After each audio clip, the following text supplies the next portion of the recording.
Hi there, welcome to NRL Daily. It's Monday the 7th of May, so that means we've got one more game to conclude round 9 of the competition. But the big news over the weekend, certainly the charging of Matt Pryor, and he's been referred straight to the judiciary. So that is big news. He was sent off, the first player to be sent off this year, and it's huge news, referred straight to the judiciary. Brad Fittler joins me for this Monday. G'day, Freddie. Gibber. With that, so that means it's above a grade 5, which is a 700 point. No, it's striking, so that's 525 for that particular offence. So right. It's not dangerous contact, it's striking. So at the moment we're looking minimum 600 points, so we're looking at 6 weeks. At least. His priors before this were 2009, so... They don't count? They don't count, so we're looking at a minimum of about 4 weeks, anything up to 10 weeks. Freddie, what did you think of the incident? Yeah, not good. There was definite frustration. This was a try, actually, before... not long before the incident. They just got back into contention, the Dragons. Brett Morris looming up on the inside there of a kick from JC Nightingale. And this was the action. So they kicked off from there. Had his foot on the line? Had his foot on the line. He's come down there. He's put a bit of a forearm out to Gavin Cooper. Cops one on the chin for his good measure. And then Tamu comes in. A little bit of banter between the boys. And this is only 5 or so minutes after that incident. And it's hard to defend that one, Gibbo. You know what? I've tried to come up with mitigating circumstances. It's late. There's nothing to do with a shoulder charge. He's kidding by saying that. Yes, he sought the player out to apologise to him, and so he should.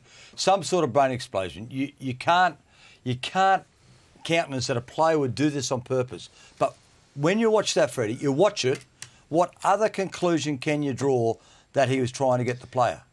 What they will go to court and say is look for compassionate reasons. They'll say, obviously they're frustrated up there.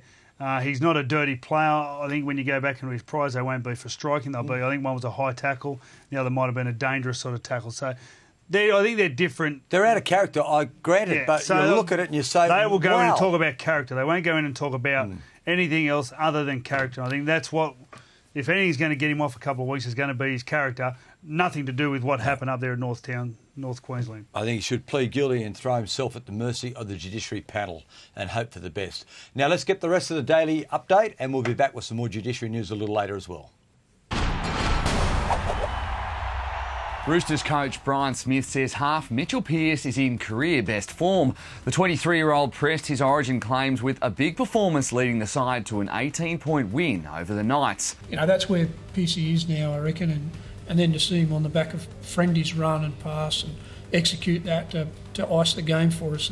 They're the hallmarks of guys that are at the top of their form. Canberra coach David Furner will speak to refs coach Bill Harrigan this week after 2 refereeing blunders that Furner says cost them the game against Manly. The Raiders were much improved but still fell 6 points short off the back of an 8-3 penalty count.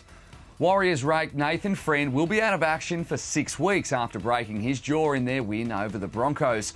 After the early knock, Friend played 75 minutes with the injury, making 53 tackles. He underwent surgery yesterday to have a plate inserted into his jaw.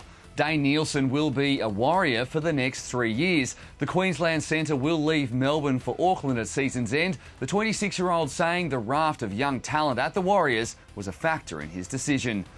The ARL Commission will today begin analysing Nine and Foxtel's bids for the broadcast rights deal, with a dedicated pay TV NRL channel back on the agenda.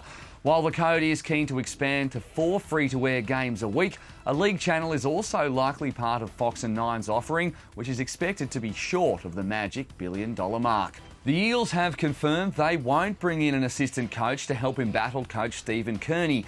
After taking 1 win from their first 9 games, Eels management had approached former coach Jason Taylor about the assistant role. Supporters are set to turn up in droves to voice their frustrations at the club's performances at their annual board meeting tomorrow night. Plenty of news there in our update. Now we do have, as I said at the top of the program, 1 game to go to conclude round 9 of the Telstra Premiership. And it's a beauty, Freddie. It is the Rabbitohs and Sharks doing battle at ANZ Stadium. And we can give you confirmation that Paul Gallen will be playing. And will Sam Burgess come back for the Rabbitohs? Sam Burgess will be back as well. So great news for Bunnies fans. I think they're a little bit light on there up front. Dave Tyrrell will be starting along with Geddes. I think that's about it for front rows. Jason Clark might have to play up front. against the Sharkies. Okay, on a roll. It's a big ask. 7 matches in a row, but they do have a poor record against South Sydney in recent times, particularly at ANZ They had a poor record Stadium. against everyone over the last 5 years. That's true. That's true, Freddie. Yeah. Anyway, it's going to be a big Clear match. that It's up. an important one because South Sydney with a win will go into the 8, and of course, Cronulla will go to equal second with the Brisbane Broncos. Remember, you can watch NRL Daily in its entirety on NRL.com at 6 p.m. on Sport TV channel 989 on the Telstra T-Box and at 7 p.m. on League TV channel 986.